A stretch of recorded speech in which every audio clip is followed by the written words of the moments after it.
Hello and welcome to this AQA GCSE History Overview video, covering Part 1 of the Conflict and Tension, Interwar Years course. This focuses on the early peacemaking attempts, including the armistice, the Versailles settlement, and the impact of the treaty. We are going to be covering the content quite quickly, so if there is anything that you are unsure about, make sure to pause the video, take a note, and go back over it later.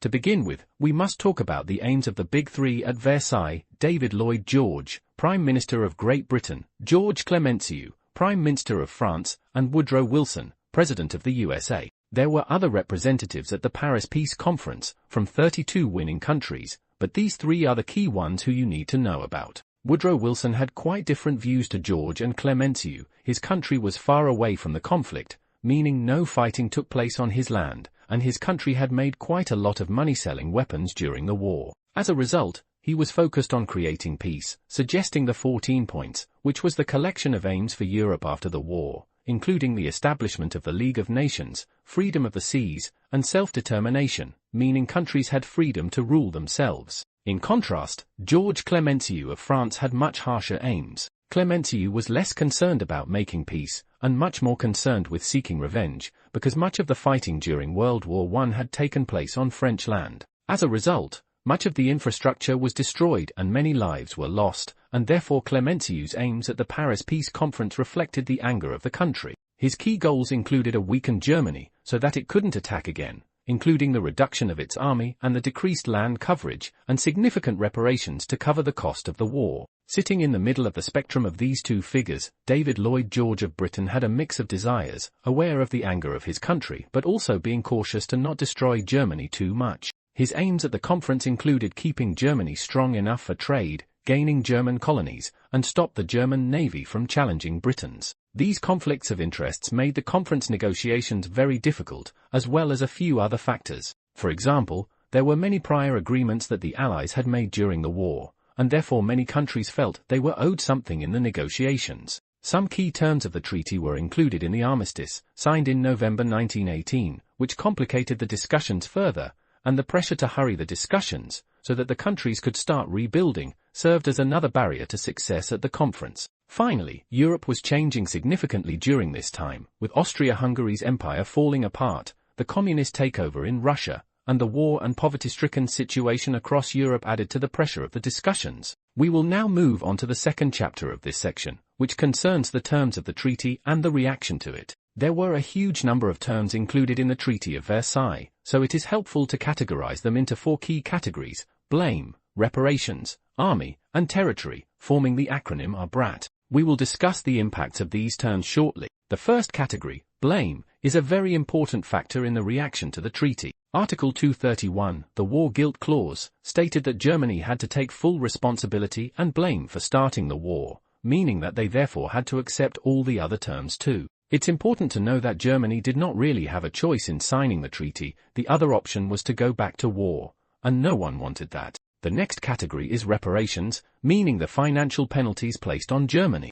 These amounted to a total of £6.6 billion, an amount that Germany was completely unable to pay. It was estimated that it would take them until 1980 to fully repay it. Germany's army was also significantly impacted by the treaty, with the most notable term being the restriction of the army to just 100,000 men, compared to almost 4 million men at the start of the war. Conscription was banned, the navy was limited to 6 battleships, and they were not permitted to have tanks, submarines, or an air force. Finally, the territory, otherwise known as land, restrictions, made up a large proportion of the discussions in Versailles. Some of the key terms here include: Germany's colonies were given to the League of Nations to be controlled by Britain and France, Alsace-Lorraine was returned to France, Danzig was made a free city, ruled by the League of Nations, the Saar, a rich industrialized land, was given to France for 15 years, the Rhineland, land bordering Germany and France, was demilitarized, and the Polish corridor split Germany in two, giving Poland access to the sea. There are many terms in this section, but it is important that you know a few key examples that you can use in your exam. These terms obviously had huge reactions in Germany, the War Guilt Clause arguably being the one hated by Germans the most. The other factors also had very negative impacts on the country, with the military restrictions resulting in many people feeling defenseless as a country, while the loss of 13% of the land meant that many Germans found themselves out of Germany, now in a different country, angering a lot of people. In addition, the reparations had devastating impacts on the country, contributing towards hyperinflation and severe poverty. Many argue that these harsh terms allowed Hitler to gain support, as he had an angry audience, to whom he promised revenge, and therefore ultimately led to World War II. However, by 1929 Germany had rebuilt itself to one of the strongest and richest countries in Europe, which may demonstrate that the treaty was not too harsh, so it is important to consider both sides of the case here. We can now move on to Chapter 3 of the section, in which we will talk about the impact of the treaty and wider settlement. As we now know, the Allies had entered the Paris Peace Conference with many ambitions, each quite different to each other, so we will now look at how satisfied each of the big three were with the final treaty. The reaction in the USA was quite negative. The treaty had to be ratified, or voted on by the Senate, which it failed. This demonstrated that the government was not pleased with Wilson's impact on the treaty, because of the lack of inclusion of his 14 points. Many people of America wanted to ensure peace in the future, as the country followed a policy of isolationism, and this had failed. The only one of his policies to be included in the treaty was the League of Nations, which he was unable to join, because it wasn't ratified, devastating Wilson. France, on the other hand, was very satisfied with some aspects of the treaty, including the demilitarization of the Rhineland, the reparations, and the French occupation of the Saar. Others in France, however, were angered by the treaty, although for opposite reasons to Wilson. They felt that it wasn't harsh enough. France had suffered significantly during the war, and so many felt that Germany should suffer under the treaty more than they were going to. Clemenceau thought that Germany shouldn't have been allowed an army at all, that the reparations were not enough, and that France should have permanently been given the Saar. These thoughts were reflected in the public, who clearly wanted it to be harsher when he got voted out during the election shortly after the treaty. The reaction to the treaty in Britain was somewhere in the middle of France and America. Almost everyone in Britain had lost someone in the war, so many thought that it could have been harsher, although it was generally seen as fair. Lloyd George was treated as a hero upon his return to Britain, although he felt that the treaty was far from perfect. He liked the colonies that he gained, and the restricted German navy, although he was concerned about some of the land which was given to other countries, and he also thought that the reparations were too harsh, which would result in the lack of a trading partner for Britain. We have already mentioned the reaction to the treaty in Germany, although it is important to be aware of a few other things. Firstly, the German people were already struggling economically during the war, with a lack of food caused by a British blockade, and the abdication of the Kaiser led to political instability during this period, as well as much violence under the new Weimar Republic. Many Germans felt that the treaty was a diktat or dictated peace, which was not fair or justified, but had no choice to accept it because they couldn't go back to war.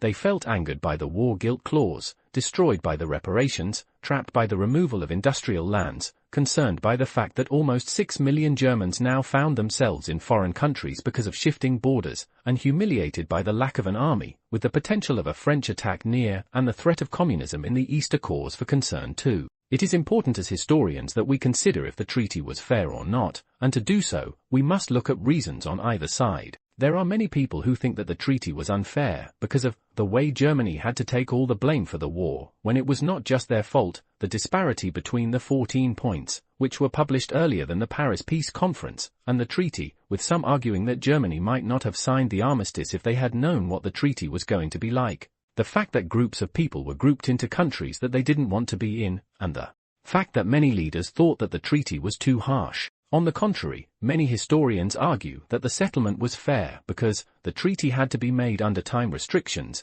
and they didn't do too bad a job for the pressure they faced. Germany had already agreed to some of the terms, like paying reparations. In the armistice, many of the terms weren't followed, so the problem could be seen to be the enforcement, not the treaty itself. And the fact that it was normal for a losing country to be treated harshly. Germany demonstrated how it would have treated the Allies when Russia pulled out of the war, with the Treaty of Brest-Litovsk. Therefore, it is not as simple as it may seem when discussing if the treaty was fair or not. However, the Paris Peace Conference didn't just talk about Germany, but also the countries that it fought with, so we are going to mention the specific treaties now which affected other countries. To begin with, the Treaty of Saint-Germain affected Austria, giving some of its land to Italy and Romania as well as Czechoslovakia and Yugoslavia, which were newly established countries. The amount of reparations was never fixed, the army was limited to 30,000 men, and Austria was forbidden from uniting with Germany, also known as Anschluss. Next up is the Treaty of Neuilly, which concerned Bulgaria, taking away land while also giving it some.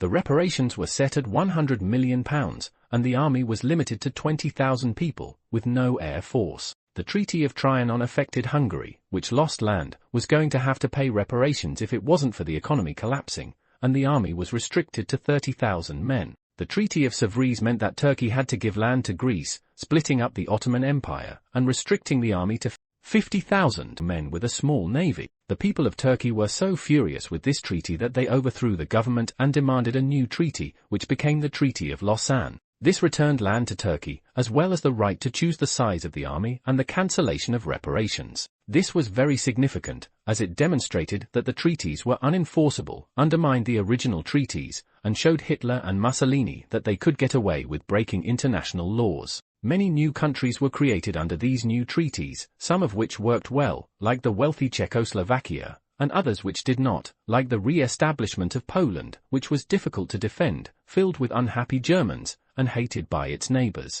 The final topic that we are going to talk about in this video is the extent to which the Big Three achieved their aims in the conference. Wilson's aim of the League of Nations was somewhat successful, in that it was created and 42 members joined, although the USA was unable to join, and pushed for isolationism. The aim to prevent future wars was achieved to some extent with the agreements of peace in the League of Nations, but the treaty was seen by Wilson to be too harsh, which would lead Germany to seek revenge. Wilson's other aims from his 14 points were arguably not achieved very well either. France, on the other hand, was very successful in its aim to seek revenge, although many still thought that this was not harsh enough. The military was also reduced, although not as much as many French people would have wanted, and the economic benefits seemed initially appealing, although they still didn't cover the cost of the war. And finally, Britain was successful in some of its aims, but not others. He received reparations, reduced the army and gained territory, but crippled the German economy, leaving them unable to trade, and ran the risk of another war with the harsh terms.